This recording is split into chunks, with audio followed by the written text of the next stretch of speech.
కాబట్టి ఈ జీవితం స్వాస్థ్యమని కృపావరమని ఎవరు నమ్మి ఆయన కృప కొరకు కనిపెడతారో, ఆయన ఆశ్రయిస్తారో, వారి కొరకు యేసుక్రీస్తు రక్తమాంసాల్లో పాలుపడేయాడని దేవదూతల కంటే కొంచెం తక్కువగా చేయబడిన ఆ యేసు ఇప్పుడు పరలోకానికి హెచ్చించబడి తండ్రి కుడి పార్శ్వన కూర్చున్నాడు. కాబట్టి దూతల కంటే కొంచెం తక్కువగా చేయబడినటువంటి మనలను క్రీస్తుతో కూడా లేపి పరలోకంలో ఆయనతో కూడా కూర్చుండబెట్టాడు. ఇప్పుడు దేవదూతల పరిచర్యకు మనల్ని అర్హులుగా చేశాడు. ఆ పరిచర్య ఎప్పుడు మనం పొందాలంటే, మనం ఎప్పుడు కుమారులమేనని, పరలోక రాజ్య సంబంధులమని, అక్కడ కూర్చున్నామని, అక్కడ కూర్చున్న స్థితిని మర్చిపోకూడదు. అది విశ్రాంతిలో క్రీస్తుతో కూడా తండ్రి కుడి పార్శ్వన కూర్చున్న స్థితి. అక్కడ నుండి కనిపెట్టాలి అన్నాడు, అక్కడ నుండి జీవించాలి అంటున్నాడు. అవునా? కాబట్టి ఇప్పుడు ఇక్కడ ఏం చెప్తున్నాడంటే, ఎప్పుడు విడిచిపోయాడు అపవాది అని అంటే, నీ ప్రభువైన నీ దేవునికి మ్రొక్కి ఆయనను మాత్రమే సేవించాలి. ధనాన్ని కానీ, మనుషులను కానీ, నిన్ను నీవు కానీ సేవించకూడదు. అపవాదికి, వాడి తంత్రాలకు, వాడు చూపించే శరీరాశకి, నేత్రాశకి, జీవపు డమ్మానికి మనం పడిపోకూడదు. అవునా? చూడండి, ఆయన్ని మాత్రమే సేవిస్తున్నప్పుడు అపవాది విడిచిపోయాడు.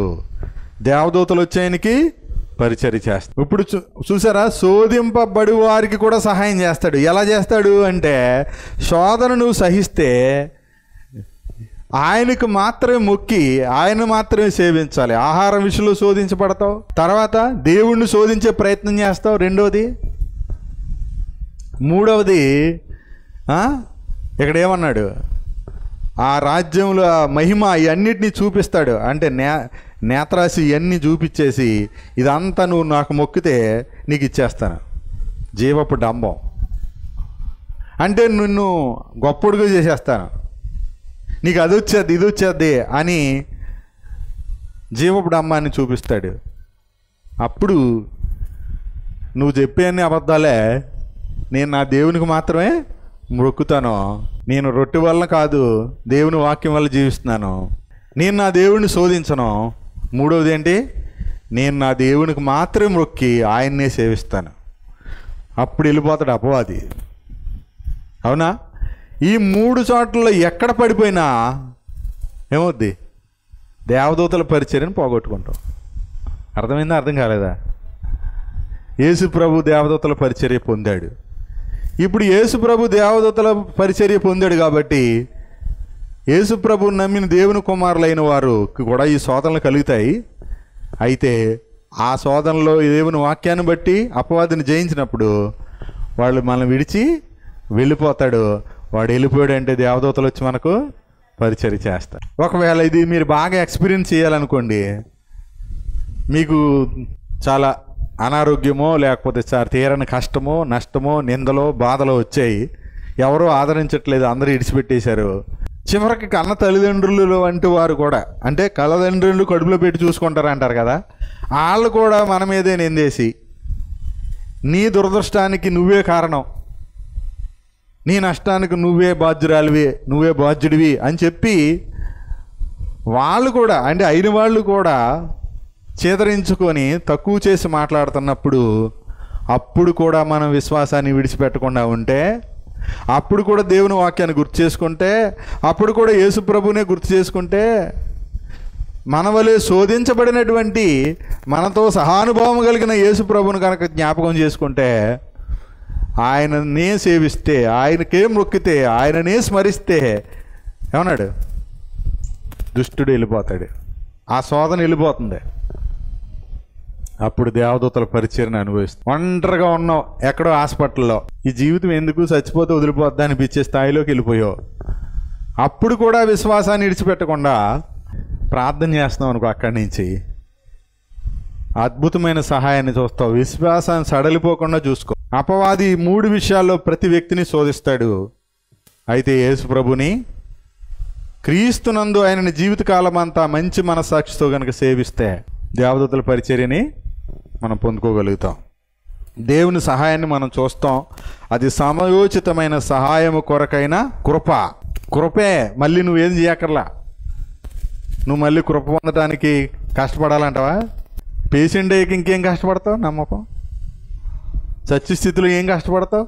దేవుడు పని చేయ అంటాడు. అప్పుడు వచ్చి పనికి మనలోడు వచ్చి నువ్వు ఇప్పుడు మంచం పట్టిన తర్వాత దేవుడి పని ఎలా చేస్తావు? బాగున్నప్పుడు ఎలాగో చెయ్యంలే, అప్పుడు కొవ్వెక్కి తిరుగుతావు. మంచం పట్టి సావు దగ్గరికి వెళ్ళాక అపవాది వచ్చేయమంటాడు, నువ్వు ఏ పని చేయలేదు, నువ్వు నరకానికి పోతావు అంటాడు. అప్పుడు మనం ఏమనాలి? ఓరి బాబు, నేనేం చేసేది, నా ప్రభువు నా కోసం చేశాడు, నేను ఆయన చేసిన దాన్ని కృతజ్ఞుడినై ఉండాలి. కానీ నేను మరిచిపోయి నా ఇష్టం వచ్చిన నా బలంతో, నా శక్తితో, నా ఆరోగ్యంతో, నా యవ్వనంతో నా ఇష్టం వచ్చినట్టు తిరిగాను. అందుకే నేను ఇప్పుడు ఈ స్థితిలో ఉన్నాను. అయినా నన్ను విడువడు, నన్ను ఎడబాయుడు, నా ప్రభువు నాతో ఉన్నాడు, నువ్వు ఎవడో అవతల పోరా అనాల. అప్పుడు వాడు వెళ్ళిపోతాడు. దేవదూతల పరిచర్య మనకు పొందుకుంటాం అన్నమాట. నెక్స్ట్, ఇది అపవాది యొక్క శోధన. తర్వాత మనుషుల శోధన. మత్తయి సువార్త 16వ అధ్యాయము. ఇది కూడా ఎలాంటిదంటే సూచక్రియల గురించిన విషయమైన శోధన. అంటే నమ్మేవారు, నమ్మనివారు, అవిశ్వాసులు సూచక్రియలు అడుగుతారన్నమాట. 16వ అధ్యాయం 1వ వచనంలో ఏముంది? అప్పుడు పరిసయ్యులు సద్దుకయ్యులు వచ్చి ఆయనను శోధించుటకు ఆకాశం నుండి ఒక సూచక్రియను తమకు చూపమని ఆయనను అడుగుగా ఆయన ఇట్లనేను. శోధించడానికి ఏమడుగుతున్నారు వాళ్ళు? సూచక్రియ. ఇప్పుడు మనల్ని కూడా మన ఇంట్లో వాళ్ళు అడుగుతారు, నువ్వు యేసు ప్రభుని నమ్ముకున్నావు కదా, నీ దేవుడు కాపాడలేడా, నీ దేవుడు సహాయం చేయలేడా అంటారు. అవునా? అంటారా? అనరా? అప్పుడు మనకి ఏమో ఇక మనం ఏం చెప్పాలో మనకే తోచదు. అప్పుడు కూడా మనం ఏం చెప్పాలి మరి? మీకు అర్థం కాదు, అలా వేసి చూడండి, నా దేవుడు నాతో ఉన్నాడు, నాకు సహాయం చేస్తాడు. మీరు వదిలేసినా నా దేవుడు నాతో ఉన్నాడు. ఒకవేళ మనం చెప్పేది ఎంత నిజమంటే అది మనకు ముందు గ్రహింపు కలగాలి.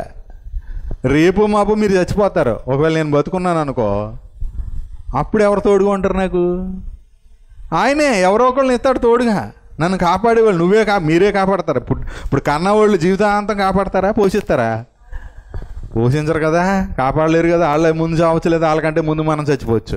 కనుక ఏదో నేనే నీకు దిక్కని మాట్లాడేవాళ్ళు ఎవరితోటి మీరు డిస్కషన్ వద్దిక. వాడు శోధిస్తాడు. మీరు ఎంతకాలం ఉంటారు? నేను ఎంతకాలం ఉంటాను? ముందు నేను అవ్వచ్చు, లేదా మీరే అవ్వచ్చు. కానీ నాకు దేవుడు తోడుగా ఉన్నాడు. మీకు ఎవరు తోడుగా ఉన్నారు మీరు చూసుకోండి, అంతే. ఎప్పుడైనా అదే చెప్పాలి. ఏంటి, మరణ పడక మీద కూడా మనం అదే చెప్పాలి. ఇక్కడ కూడా నాకు ప్రభు నాకు తోడుగా ఉన్నాడు, ఆయన అక్కడ కూడా నవ్వాలి, ఆనందంగా ఉండాలి. అది కూడా చూపిస్తాను చూడండి. ఇప్పుడు మనం 19వ అధ్యాయము 3వ వచనం చూడండి. పరిసయ్యులను ఆయనను శోధింపవల్లని ఆయన వద్దకు వచ్చి, ఏ హేతు చేతను పురుషుడు తన భార్యను విడనాడు న్యాయమా అని అడిగాడు. తర్వాత శోధన ఏమొచ్చింది? నమ్మినప్పుడు సూచక్రియల విషయమే శోధిస్తారు. నీ దేవుడు నీకేం చేశాడు, నువ్వు దేవుడు నమ్ముకున్నాక నీకేం కలిగింది, అవునా? అది శోధన. మనుషులు ఇలా అంటుకుంటారు శోధన. తర్వాత శోధన ఏంటి తెలుసా? పెళ్లి విషయంలో శోధన. ఏమన్నా అర్థమైందా? యేసు ప్రభువును కూడా ఆయనకి పెళ్ళి అది చేసుకోలేదు, కానీ ఆయన్ని కూడా పెళ్లి విషయంలో తప్పు పట్టాలని శోధించడం మొదలుపెట్టారు. ఈరోజు ప్రపంచంలో ప్రతి మనిషి వివాహ విషయంలో శోధించబడినోడు అంటూ ఎవడో ఉండరు, అవునా? కాదంటారా? ఎందుకు శోధించబడుతున్నారు అంటే ఎవరికి వివాహ మర్మము తెలియలేదు, అర్థం కాలేదు, గ్రహింపు కలగలేదు కాబట్టి. భార్య అంటే ఏంటో తెలియదు, భర్త అంటే ఏంటో తెలియదు, తల్లిదండ్రులు అంటే తెలియదు, అత్తమామలు అంటే తెలియదు, కుటుంబ సభ్యులకు బంధాలకు విలువలు తెలియదు. ఏం తెలుసు అంటే జనం ఎలా కొట్టుకుంటున్నారో, ఎలా దెబ్బలాడుకుంటున్నారో, ఎలా ఇడిపోతున్నారో, ఎలాగో మోసం చేసుకుంటున్నారో ఇవి మాత్రమే తెలుసు. అబద్ధాలు తెలుసు, మోసం తెలుసు, కుట్రలు, కుతంత్రాలు, కపటము, మాయోపాయాలు ఇవి మాత్రమే తెలుసు.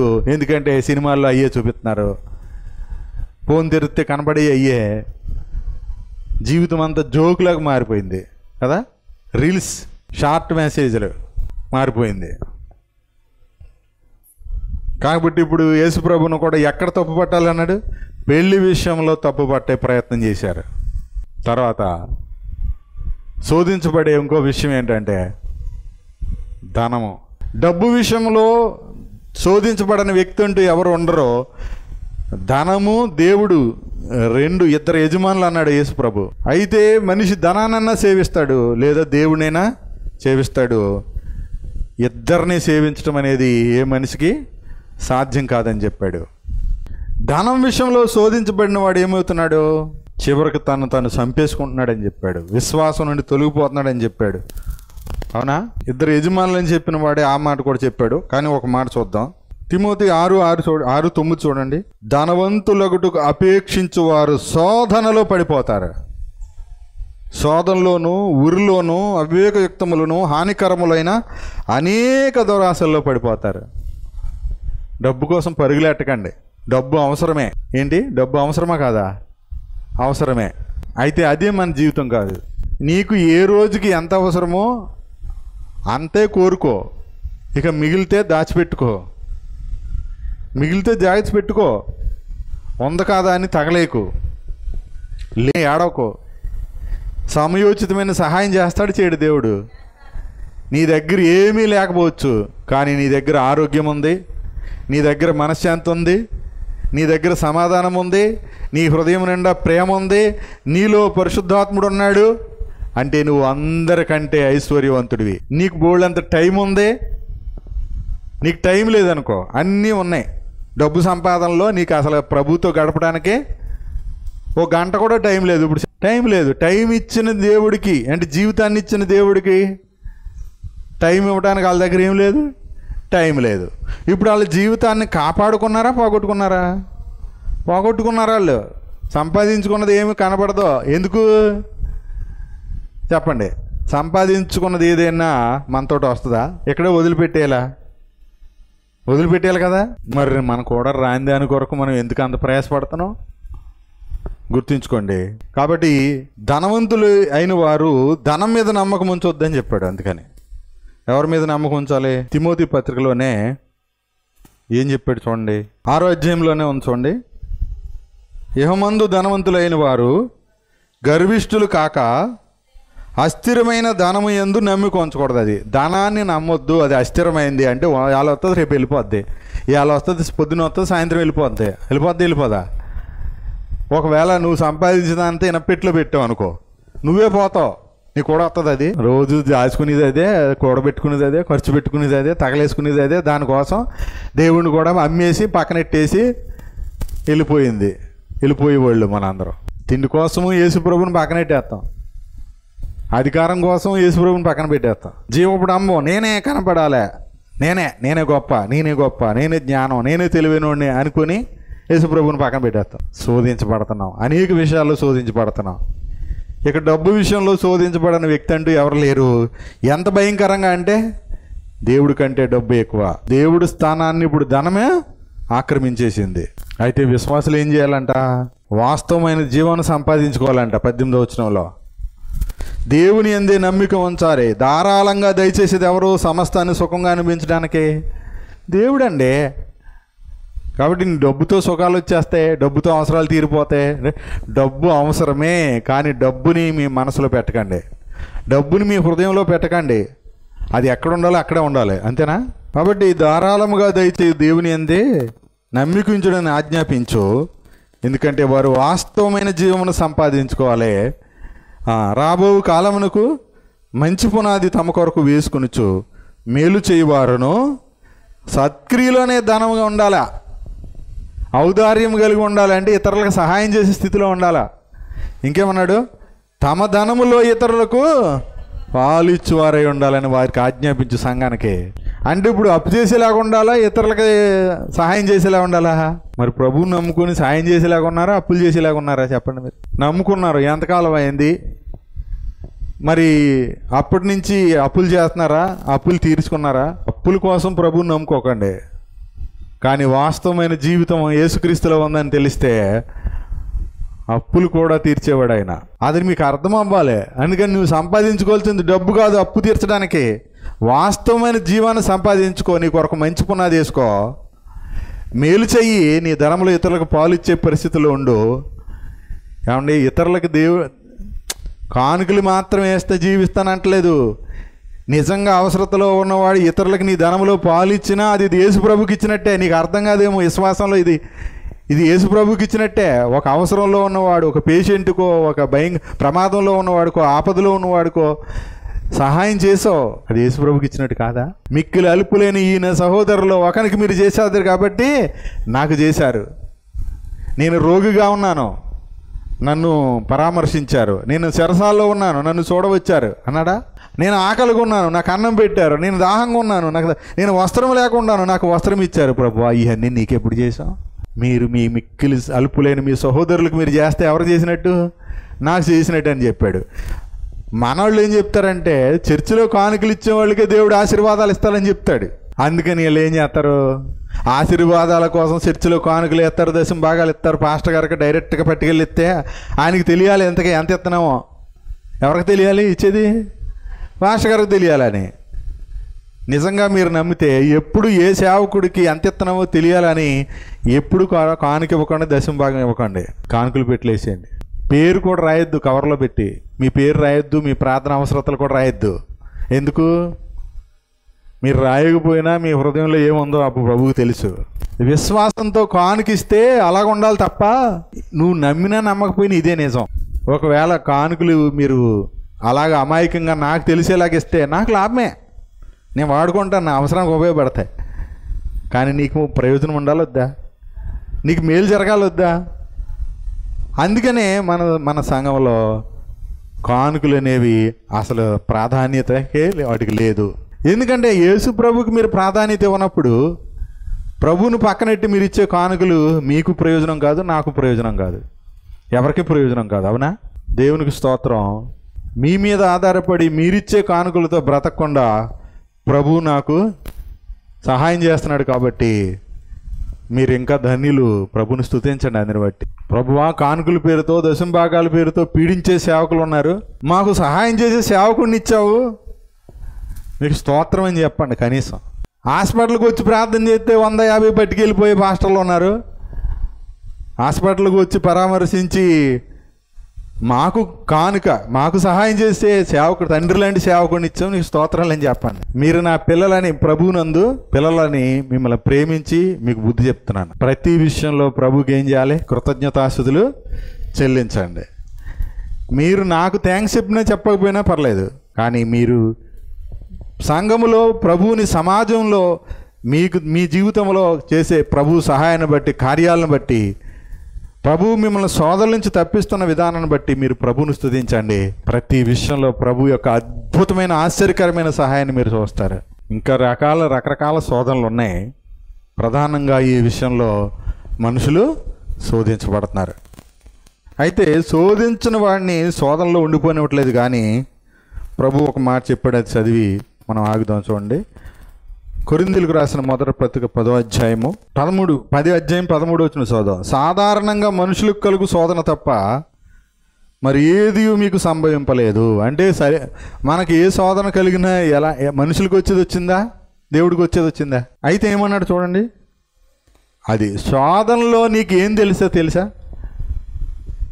దేవుడు నమ్మదగిన వాడని నీకు అర్థమవుతుంది. లాస్ట్లో నువ్వు శోధన గెలిస్తే దేవుడు నమ్మదగిన వాడని నీకు తెలుస్తుంది, నీ విశ్వాసం పెరుగుద్ది. అప్పుడు నీకేం కావాలో కూడా తెలుస్తుంది. నీకేం కావాలో అర్థం కాలేదనుకో, నీవు ఏం కావాలో నీకు తెలియక, దేనికోసం పరిగెడుతున్నావో నీకు తెలియక, ఏ విషయంలో శోధించబడుతున్నావో తెలియక, శోధించబడుతూ నిరాశతో, నిస్పృహతో, చింతతో అలా గడిపేస్తూనే ఉంటావు. రోజులు వెళ్ళిపోతూనే ఉంటాయి. ఇంట్లో అశాంతి అలాగనే రాజ్యం చేస్తూనే ఉంటుంది. పాపం ఏలుబడి చేస్తూనే ఉంటుంది. డబ్బుకు కొరత ఎప్పుడు వస్తూనే ఉంటుంది. ఎప్పుడు అప్పులు అడుక్కుంటూనే ఉండాలి. ఎప్పుడు ఎవడో ఒకరి దగ్గర చేయి చాసనమే. మీలో మీరు ఎలా ఉండాలన్నాడు తెలుసా? సర్వసమృద్ధి. కొరింథీయులకు రాసిన పత్రిక 2వ పత్రికలో అంటాడు, మీలో మీరు సర్వసమృద్ధి, పూర్ణ ఔదార్య భాగ్యములు అంటాడు. అంటే ఏంటి? పూర్ణ ఔదార్యం అంటే ఏంటి? వాళ్ళు ఇస్తారని మళ్ళీ ఆశించకుండా సహాయం చేసేటువంటి గొప్ప మనసు అన్నమాట. ఇచ్చినా ఇవ్వకపోయినా యేసు ప్రభు నాకు ఇస్తాడు. మా ఇంట్లో పరిచర్య చేస్తేనే మాకు మేలు జరిగింది. మా వాళ్ళు ఇది కాదు. మా సంఘం మా పాస్టర్ గారు కాదు. 6 నెలల ఎక్కడ యేసుక్రీస్తు నామములో పరిచర్య చేసినా, సువార్త ప్రకటించినా, ప్రయాసపడినా నీకు నీ జీతం కరెక్ట్గా ఇస్తాడు. నీకు ప్రతిఫలం ఇచ్చేవాడు దేవుడు. అంతేగాని ఇదిగో నువ్వు ఈ పరిచర్యలో ఉంటేనే నీకు ఆశీర్వాదం, ఈ పరిచర్యలో ఉంటేనే పరలోకం, నువ్వు ఇక్కడి నుంచి ఎక్కడికన్నా వేరే పొలంలోకి వెళ్ళావా శాపం అన్నాడు అనుకోండి, ఇంతకీ ప్రతిఫలం ఇచ్చేది దేవుడా మనుషుడా? అది గుర్తించుకోండి. నీ చర్చేనంటే ఇంకా చర్చలు లేవా అంటాడు ఒకడు. అవునా? ఇంకొకడు ఎవడు అంటాడు, ఇదిగో ఈ చర్చిలోనే ఉంటావు, పరలోకం వెళ్తావు, లేకపోతే నరకానికి పోతావు అంటాడు. వీళ్ళిద్దరికీ దేవుడు అర్థం కాలేదు. వీళ్ళిద్దరికి దేవుడు హృదయాలను ఎరిగిన వాడనే సంగతే అర్థం కాలేదు. అవునా? కానీ ఏమన్నాడు దేవుడు? నమ్మదగిన వాడు, మీరు సహింపగలిగినంత కంటే ఎక్కువగా ఆయన మిమ్మల్ని శోధింపబడనియ్యడు. అంటే అర్థం ఏంటి? ఒక బిడ్డ ఎంత మోస్తుందో అంత బరువే, ఒక బిడ్డ ఎంతవరకు సహించగలడో అంతవరకే శోధించబడే అవకాశము ఇస్తాడు అపవాదికి కూడా. అంతేగాని నువ్వు మొయ్యలేంది ఎత్తేవాడు మాత్రం కాదు. ఆయన ప్రేమించే తండ్రి. అవునా? షరతులు లేకుండా, స్వార్థము లేకుండా నిష్కపటమైన ప్రేమ, విడువని ఎడబాయని ఏమన్నాడు, శాశ్వతమైన ప్రేమ అయింది, అసలు మార్పు లేని ప్రేమ. అందుకని నీవు ఎంతవరకు సహించగలవో అంతవరకే నీకు శోధన అనుమతిస్తాడు. ఆయన శోధించడు, శోధించబడడానికి అనుమతిస్తాడు అన్నమాట. అప్పుడు ఏమన్నాడు? అంతేకాదు, అది సహింపగలుగుటకు ఆయన శోధనతో కూడా తప్పించుకునే మార్గాన్ని కూడా కలగజేస్తాడు. దేవునికి స్తోత్రం. అర్థమైందా? స్తుతించాలా వద్దు? ఇప్పుడు శోధన రావటం మేలే కాదా? మేలే. శోధన ఖచ్చితంగా వస్తుందట. కానీ ఆ శోధన వచ్చినప్పుడు యాకోబు ఏమంటాడు? అది కూడా చదివి నెక్స్ట్ అప్పుడు స్తుతిద్దాం ప్రభువుని ఇంకెక్కువ. యాకోబు 1:2-3 వచనాలు చూడండి. 1వ అధ్యాయం 2-3 వచనాల్లో చూడండి. ఫైనల్గా ఏమంటాడో తెలుసా? నా సహోదరులారా, మీ విశ్వాసమునకు కలుగు పరీక్ష మీలో ఓర్పును పుట్టిస్తుంది. అది మీరు ఎరగాలి ఫస్ట్. అంటే విశ్వాసానికి పరీక్ష ఉంటుందా ఉండదా? ఉంటుంది. ఆ పరీక్షనే ఓర్పు మీలో ఓర్పు పుట్టిస్తుందని ఎరిగి మీరు నానా విధములైన శోధనలో పడినప్పుడు అది మహానందమని ఎంచుకోండి. దేవునికి స్తోత్రం. శోధనలో దేవుడు నమ్మదగిన వాడు అని మనకు తెలుస్తుంది. ఆయన తప్పించుకునే మార్గాన్ని కూడా దయచేస్తాడని తెలుస్తుంది. ఒకవేళ విశ్వాసానికి కలిగే ఆ పరీక్షలో మనం ఓర్చుకుంటే ఏమన్నాడు? అది మనకు, ఆ పరీక్ష మనకు ఓర్పును పుట్టేస్తుంది. అంటే ఓర్పును నేర్పిస్తుంది అన్నమాట.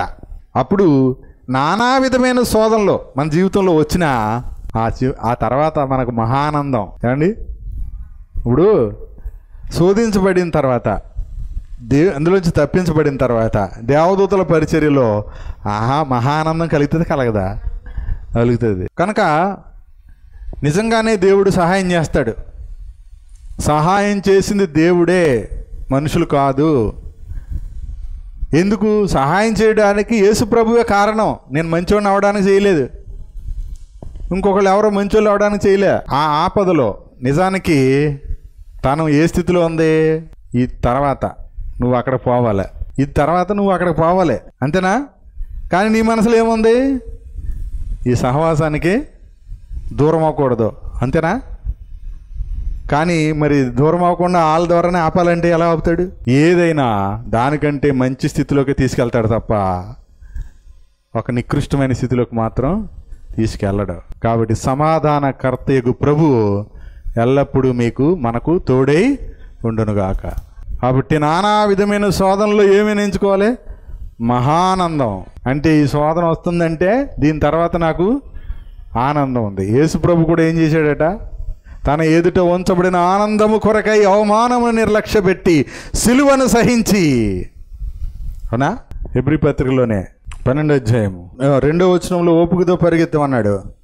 2వ వచనమే ఇది. 1వ వచనంలో ఓపికతో పరిగెత్తుదాం అన్నాడు కదా. 2వ వచనంలో ఏముంది? ఆయన తన ఎదుట ఉంచబడిన ఆనందము కొరకై అవమానం నేను నిర్లక్ష్యపెట్టి సిలువను సహించి దేవుని సింహాసనం యొక్క, అది ఆ మాట కోసమే నేను చదివాను, దేవుని సింహాసనం యొక్క కుడిపార్శ్వమున ఆసీనుడై ఉన్నాడు. ఆయన కూడా మనలాగా శోధించబడి అవమానం నిర్లక్ష్య పెట్టిన తర్వాత ఎక్కడున్నాడు? ఆయన అక్కడ ఆసీనుడై ఉన్నాడు. అంటే ఇక్కడ మనకు దేవదూతల పరిచర్య ఉంది. ఆయనతో పాటు కూర్చున్నాం కాబట్టి, కూర్చుంటేనే పరిచర్య. నువ్వు తొందరపడిపోయి, దిగాలు పడిపోయి, కంగారు పడిపోయి, బెంబేలెత్తిపోతే పరిచర్య దొరకదు. నువ్వు ప్రశాంతంగా ఉండు. దేవుడు నీకు ఈ పూటకు ఆహారం ఇచ్చాడా? ప్రభువుని కృతజ్ఞతాస్తుతులు చెల్లించు. మనసారా ప్రశాంతంగా నవ్వులు శుభ్రంగా తిను, గ్యాస్ రాకుండా. మంచినీళ్ళు శుభ్రంగా తాగు, శుభ్రంగా తిను. నిద్ర వచ్చిందా? కంటి నిండా హాయిగా నిద్రపో, ప్రశాంతంగా, ఏ కలతలు లేకుండా, ఏ కలలో రాకుండా గాఢ నిద్రలోకి వెళ్ళిపో, ఏ జబ్బు రాదు. 3 మనకు చెప్తున్నాడు, మీరు అలసట పడకయు మీ ప్రాణములు విసుకకయు ఉండునట్లు పాపాత్ములు తనకు వ్యతిరేకముగా చేసిన తిరస్కారమంతయు ఓర్చుకునినా యేసు ప్రభుని తలంచుకోండి. అంతే. ఎవరిని ఓర్చుకున్నాడు ఆయన? పాపాత్ములు చేసిన తిరస్కారాన్ని ఓర్చుకున్నాడు. మరి మనం ఓర్చుకోవాలి కదా. ఆయన తిరస్కరించిన వాళ్ళే మనల్ని కూడా తిరస్కరిస్తారు. ఒకవేళ సంఘంలో ఉన్నవారు తిరస్కరించినా సరే యేసు ప్రభు ఓర్చుకున్నాడు. మనం కూడా ఓర్చుకుంటే, ఆయన తలంచుకుంటే శోధనతో పాటు ఏమిస్తాడు? తప్పించుకునే మార్గం కూడా ఇస్తాడు. మంచిది. ప్రభుని స్తుతిద్దాం. శోధనలో సహాయం చేసే దేవుడు, శోధనలో మనల్ని తోడయ్యుండే దేవుడు ప్రభు, శోధింపబడి వారికి సహాయం చేసే శక్తిగల దేవుడు, నమ్మదగిన దేవుడు, తోడయ్యున్న దేవుడు, దేవదూతల పరిచర్యకు మనలను అర్హులుగా చేసిన దేవుడు, క్రీస్తుతో కూడా పరలోకంలో కూర్చుండబట్టిన దేవుడు. వీటన్నిటిని బట్టి ప్రభుని స్తుతిద్దాం.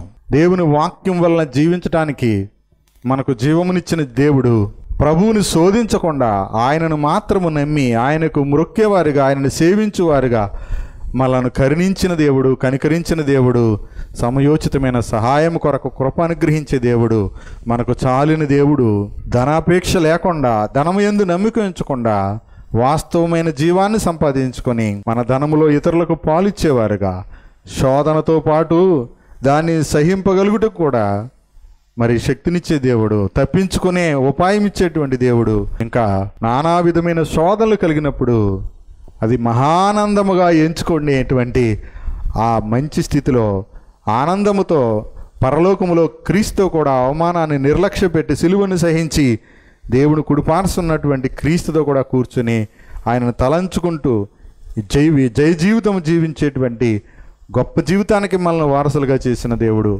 తండ్రి, మీకు కృతజ్ఞతాస్తులు చెల్లించుకుంటూ యేసుక్రీస్తు ప్రభు ద్వారా స్తుతించి ఆరాధిస్తున్నాం తండ్రి. ఆమేన్.